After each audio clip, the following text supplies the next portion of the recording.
The demand to reform police departments, from partially defunding them to setting new standards for hiring and disciplining officers, is causing local governments to consider new regulations and laws.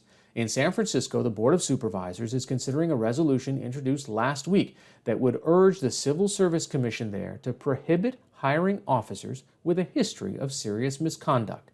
I spoke with San Francisco Supervisor Shamann Walton on Friday about the proposal. Shamann Walton, what provoked this new measure?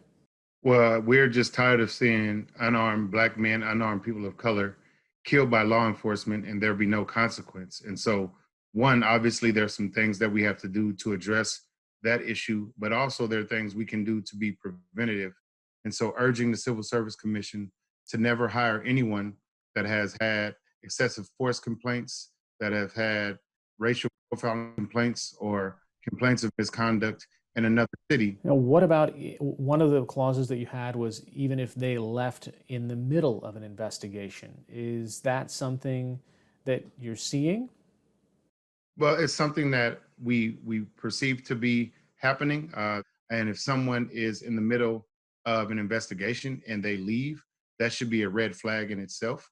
And so we want to make sure, again, that we do everything we can to have common sense policies that says we're not going to hire anyone as a part of our law enforcement bodies that are coming to harm our residents. Do you think there are officers on the force now that might have had problems from previous jurisdictions who the city or county has hired?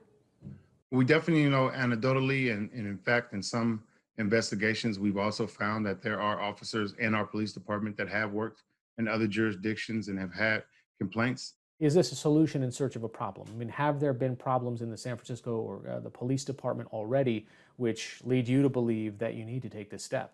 We know that there are officers who definitely have had misconduct cases and cases of uh, excessive force that are currently on our police force. So, no, I do not think it's a solution in search of a problem.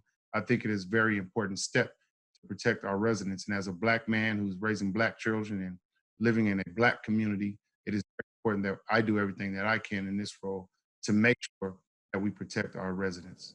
How's this been met by the rank and file police department or their representatives?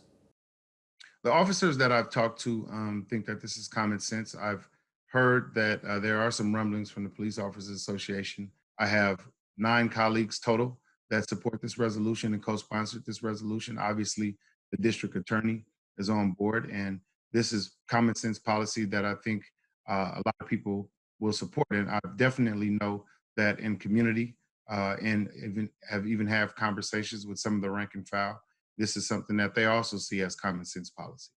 If I'm a police officer and I had a problem in a previous job, doesn't the city vet me in the hiring process and figure that out? Officers are vetted, and anyone we hire as a city and county employee is vetted, but we need this protocol to be in writing. We need to explicitly state that we will not accept individuals from other law enforcement bodies across the Bay Area or from any other city that have excessive force complaints, that have complaints of racial profiling, that have complaints of misconduct. It needs to be written in policy that is adhered to forever. Shaman Walton, Supervisor of City of San Francisco, thanks so much for joining us. Thank you so much for having me.